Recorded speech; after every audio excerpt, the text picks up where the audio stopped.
शुरू करो. आऊज़ु बिल्लाहि मिनश शैतानिर रजीम. बिस्मिल्लाहिर रहमानिर रहीम. अस्सलातु वस्सलामु अला सय्यिदिल अंबिया वल मुरसलीन व अला ताअतिका अजमाइन बिरहमतिका या अरहमर राहिमीन.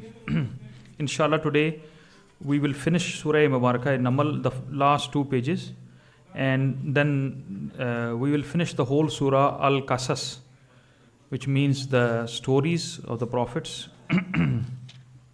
And then we will start Surah Mubarakah Ankabut, inshallah ta'ala.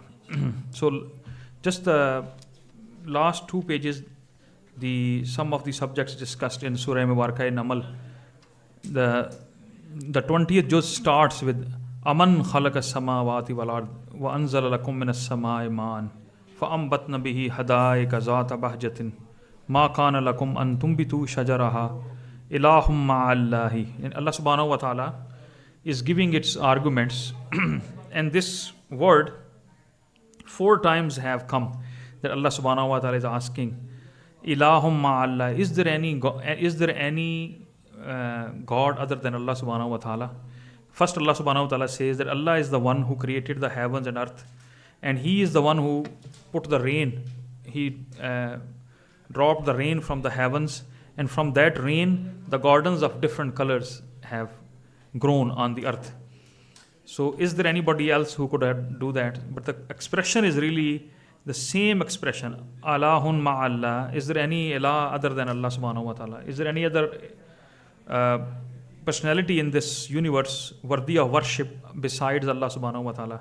Same next verse, that Allah is the one who made the rivers halala and haram waja'ala laha rawasiya, and He made the mountains waja'ala bainal bahraini hajizan, and between the seas and oceans He put barriers.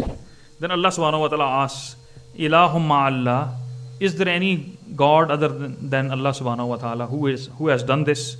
Same next third style of Allah subhanahu wa ta'ala to make us believe that there is no God but Allah subhanahu wa ta'ala. Aman yujibul mustarra izda'ahu wa yakshif su'a wa ja'alakum khulafa al-ard ilahum ma'allah.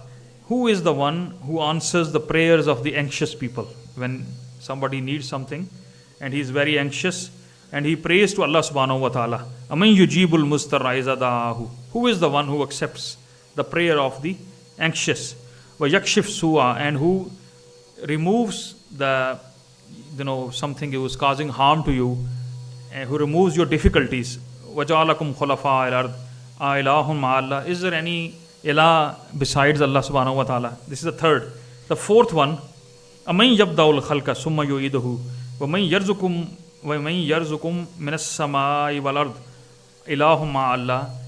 Who is the one who started the creation? Yubda means not only creating something, but creating something which was not there before, like making a new model. There is no template available to make anything. There is no model available. There was no model for this universe. Allah subhanahu wa ta'ala made the first model. So that's why Allah is Badi'us samawati wal ard. Yubdi'u. He is the starter of it. And summa yu'iduhu, and then He will recreate it. Man yarzukum minas samai wal ard. Who gives the rizq? Who gives the food? Who provides the sustenance? Who maintains everything in the heavens and the earth? Ilahum ma'allah. Is there anybody besides Allah subhanahu wa ta'ala? So that's how it goes. And then Allah says, these people, many people nowadays, when you talk to them and say, come towards Allah subhanahu wa ta'ala, Allah subhanahu wa ta'ala hasn't created you just to come and eat and spend your life and go. They say, it's okay, Allah subhanahu wa ta'ala is very Kareem, He's very Rahim. It's okay, I don't need to do all these things. So this verse is really the answer to those people. Balidraka ilmuhum fil akhirah. They are the one who know what is going to happen in the akhirah, in the hereafter. Have they gone there? Have they seen? What will Allah subhanahu wa ta'ala do? Why did they talk about it like that? Bal hum fi shakkim minha. Actually, the thing is that they're talking nonsense about hereafter because they really do not believe in hereafter. If somebody really knows that he will be resurrected, he will be brought back to life, believe me, he will not talk to talk about the hereafter in this manner. Actually, he will be worried about getting up again and being held answerable. And he will invite the people to come to Allah subhanahu wa ta'ala instead of making lame excuses and lame stories that nothing will happen, everything will be fine. Bal hum minha amun, but they are blind of these facts. That's how this surah ends. And then the same question, Yaquluna mata hazal wahdu in kuntum sadiqeen. The non-believers, they ask this question over and over. When will this happen? When will the day of judgment will come? Because they say our forefathers, they have gone centuries, thousands of years ago, and nothing happened. So this world is going to continue like that. It will never end.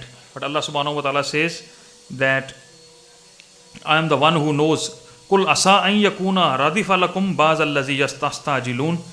That say it may be what you seek to hasten is already close behind you. Because in Arabic, as we saw, the juz number 17 started, Iqtaraban nas, that the day of judgment has come. So in Arabic, they say anything which is going to happen for sure, they speak like it is right there, even if they don't know when is going to happen, but they call it like that it has happened. So we have so much belief that Allah subhanahu wa ta'ala is going to make a day of judgment, that it is right there. Allah subhanahu wa ta'ala says, you do not have the knowledge. Kul asa an yakuna radifa lakum. This may be right behind you. It's going to be right around the corner. This is hereafter. Inna rabbaka lazu fazlan ala nasi walakinna aksarahum la yashkurun. Allah subhanahu wa ta'ala is so kind to his people. Walakinna aksarahum la yashkurun. But most of the people are not grateful. They are non-grateful. They are unthankful. So this is Allah subhanahu wa ta'ala. May Allah subhanahu wa ta'ala make us among those people who thank Allah subhanahu wa ta'ala. So that's how this surah ends, that with this verse, innama umirtu an a'budu rabba hazil baladati allazi harramahu wa lahu kulla shay'in wa umirtu an akuna minal muslimin. That Rasulullah sallallahu Allah says that you keep on submitting to Allah subhanahu wa ta'ala, number one. Number two, wa an atla'ul Quran. This is the second time Allah subhanahu wa ta'ala is saying so far in the Quran. We saw in Surah Kahf, and now we are seeing in Surah Naml that Allah subhanahu wa ta'ala is saying, wa an atla'ul Qur'ana. Keep on reciting Quran. Keep on doing the recitation of Quran. فَمَنْ اِحْتَدَى فَإِنَّمَا يَحْتَدِي لِنَفْسِهِ وَمَنْ دَلَّ فَقُلْ إِنَّمَا أَنَا مِنَ الْمُنْزِرِينَ. And whoever gets the guidance, he gets for himself. He's not doing anything for Allah subhanahu wa ta'ala. It's for his benefit. And if somebody is not getting benefit from your guidance, Ya Rasulullah sallallahu innama ana minal munzirin, you tell him that my duty is just to warn you. I'm just a warner. I'm not responsible for your behavior. This many times in Quran it says. Rasulullah sallallahu, Allah subhanahu wa ta'ala says, okay, you are not the wakil for them. You are not the advocate for them. You are just going to give them the warning. Anta nazirum mubin. You are a warner, a clear warner. And you have done your job. Surah Mubarakah Qasas. This surah was revealed in the late Makkan period, just before the Mirajul Nabi sallallahu alaihi wasallam, which happened in the 11th Hijri. It relates several stories from the life of Musa alayhi salatu wasalam. You see the Musa alayhi salatu wasalam story, you will be amazed to know how many times Allah subhanahu wa ta'ala has told the story of Musa alayhi salatu wasalam. 136 times the name of Musa alayhi salatu wasalam has come in Quran Majid. 136 times Allah subhanahu wa ta'ala has mentioned almost every surah, the name of Musa alayhi salam. But the way the story has been described, the end of the story starts from the beginning. Surah Baqarah, Surah Mubarakah Ale Imran, Surah Nisa, Maida, Anam, which we all discussed these surahs. The story of the end of the story of the Musa, like how the river got split and Allah subhanahu wa ta'ala made the way for Musa alayhi salam. Then Mano Salwa, and then they started worshipping the cow. That is the end of the story. Then next portion comes in Surah Mubarakah Taha, when we see that Allah subhanahu wa ta'ala starts that Musa alayhi salatu wasalam, he is coming back from Madian through the Wadi of Sina, and along with his wife, and then he is given the book and he is commissioned as a prophet, right? And then he reaches back to Egypt. But we never see the beginning of the story. In this surah Al-Qasas, which is mostly about Musa alayhi salatu wasalam, this story is giving the beginning of the story of the Musa alayhi salatu wasalam. That how he was a baby, he was born, and then we told his mother, in her heart we put this feeling that do not worry, and put him in the river. And then we see he was raised in the palace of Pharaoh as a prince, and then all the story continues.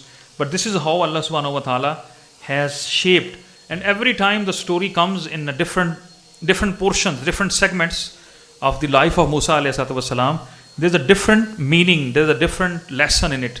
In this particular surah Al-Qasas, this is mostly talks about how the dictators, how I would say colonial powers, the dictators like Pharaoh, how do they rule people? They use the law of divide and rule. They create the divisions among the people so that they are divided, they are fighting among themselves, and the ruler, he can rule them. So this is the old mythology from the dictators. Always they do that. That's Allah subhanahu wa ta'ala says that's what Pharaoh did. It begins by describing the Pharaoh's oppression of the Israelites and his policy of divide and rule. So among the people of the Bani Israel, who were the slaves when Musa alayhi salam was born, he was torturing them, he was oppressing them in any way. We all know that they used to kill, the midwives, they were plainly ordered by the Pharaoh's court that if any male child is born, just kill him. Yastakhshuna abnahum, mardon ko, they kill the male children and they just let the female to survive. So this was how much oppression was going on. But how Allah subhanahu wa ta'ala manages when there is such a strict policy of the state that there are strict orders, do not even wait. And the midwives were ordered, kill them right away, right over there when in the birth room or wherever they are born, kill them. How come Musa alayhi salam survives? This is the miracle of Allah subhanahu wa ta'ala. And not only he survives, but he is raised in the palace of the Pharaoh as a prince. And Allah subhanahu wa ta'ala says that if you are such a mighty and you call yourself God, because Pharaoh said, I am the Allah, I am the God, na'uzubillah. If you are Allah and you are such a wise ruler and you are a wise man and you are a mighty person, you didn't even know that you are raising Musa alayhi salam in your own home. This is the wisdom, this is the power of Allah subhanahu wa ta'ala, that he can take the work, he can get his work done by anybody. His staunch opponents can do his work. The Pharaoh is most likely, there were actually two kings in the lifetime of Musa alayhi salam. When he was born and he was raised, there was a separate king. His name was Ramses. And the other king, when he came back, it was his son. His name was different pronunciations, Minfata or Minfta. It was in 1300 years before Isa alayhi salam was born. Allah subhanahu wa ta'ala not only protected Musa, but made him grow up like a prince in the surroundings of the Pharaoh's palace. But then we see that Musa alayhi salam, one day he was going through a street and one Israeli was fighting with Egyptian, and he called Musa alayhi salam for help, and Musa alayhi salam came. It was not his intention, but he punched him and the person died. The Egyptian died. Next day again, he comes in the street and the same person is fighting with another Egyptian, and he called him for his help again, and then he was very furious that you are the one who always fight with the people, it means you are at fault. So but then Musa alayhi salam, the courtiers in the Pharaoh's court, they had sent his soldiers after him to catch him, and they wanted to get rid of him through this murder. They wanted to charge him against this murder. So then Allah subhanahu wa ta'ala managed that he left Egypt and he crossed the valley of the Sina, the valley of the Sina, in which there is a Mount Sinai. Kohetur is in that valley, and he comes to to the east side of it, Madian, where he, we know the story that he sits there, and on the well we see all the people are bringing their cattle and they're getting watered, but the two girls, they are sitting right there and nobody is letting them water their cattle. So then he helps them and goes there, and he gets married to one of the daughters of Sayyidina Shuaib alayhi salatu wasalam, and then he comes back. When he comes back, then is the second king now, and the capital of Egypt already has changed, and there Allah subhanahu wa ta'ala sends both Musa and Harun alayhi salatu wasalam to go and talk to Pharaoh that Allah subhanahu wa ta'ala is your Ilah and you should worship Allah subhanahu wa ta'ala. And then we know the story that has been repeated many times, but there are two characters which are not mentioned anywhere else. They are mentioned here. One is Qarun. Qarun is the symbol of a wealthy person, who does not care about Allah subhanahu wa ta'ala, a person who is loaded with wealth. His wealth was so much that the Quran says that the keys of his treasures, they used to be carried by a big group of powerful men. So the Quran says that only the keys has to be carried by many men who were powerful. So you can imagine how much wealth he had. But then when these people are told that go and spend in the way of Allah subhanahu wa ta'ala, you know what he says? He says, my wealth is due to my business experience. I know how to invest. I know where to invest. I know how to establish the business. I know how to advertise the business. This is nothing to do with Allah subhanahu wa ta'ala. This is my expertise. So this is the attitude of the non-believer, or even a believer who doesn't care about Allah subhanahu wa ta'ala. Because we see the story in Surah Tawbah. There was a Sahabi, and he says, Ya Rasulullah sallam, he used to be called the pigeon of the mosque, Hamamatul Masjid. He used to live in masjid all the time. His name was Hamamatul Masjid. But then he asked, Ya Rasulullah sallam, can you pray to Allah subhanahu wa ta'ala? This is in Surah Tawbah. But I always, when I was doing the research, that came to my mind that this is such a closeness between the Qarun and this attitude. That Allah, he said, I am very poor, but can you pray to Allah subhanahu wa ta'ala that Allah give me some wealth? Inshallah, I will come to the mosque. I will give my zakat. I will give my sadaqah. But then long story short, Allah gave him, the goats, 1 goat, 100 goats, 1,000 goats. The 2 valleys got filled with the goats. He became so rich. He stopped coming to a mosque for the prayer. Then he only used to come for Jummah. Then he stopped coming for Jummah. Then there was the zakat was made compulsory. Then the Sahaba Razwanullah Majma'in, he went to him and he asked, give the zakat. He said, why should I pay zakat? This is my own. I did it. It was my hard work. This is nothing to do with anything. And then Sayyidina Abu Bakr Siddiq Radiallahu Ta'ala anhu, he denied to give. But then he realized, and then he came to Sayyidina Usman and he said, please accept my zakat. He said, I can never accept where Allah subhanahu wa ta'ala didn't accept. So this is the psychology, the mindset of the people who are wealthy. They think they have their own business skills. It is their advertisement, their own, this is their intelligence, and they're very intelligent, they're very professional, that they can manage their businesses. No, that's not true. It is the Wallahu yarzuqu man yasha'u bighairi hisab. This is Allah subhanahu wa ta'ala who makes provision for everyone. So we should always be thankful. And the thankfulness of wealth is that we pay our zakat, we pay our sadaqah. Sadaqah, there's no limit for sadaqah, but zakat for sure, and fitrah and qurbani. These are the 3 obligatory charities in 1 year. But then you spend in the way of Allah subhanahu wa ta'ala. May Allah give us tawfiq. So Qarun is one of the examples in this Musa story. Inshallah, tomorrow we will do the other surah, Al-Ankabut, which means spider. May Allah subhanahu wa ta'ala give us tawfiq that we understand the Quran and try to read it over and over and try to get the meanings of it and apply in our life. Sallallahu ta'ala ala khayri khalqihi Muhammadin wa alihi wa ashabihi ajma'in.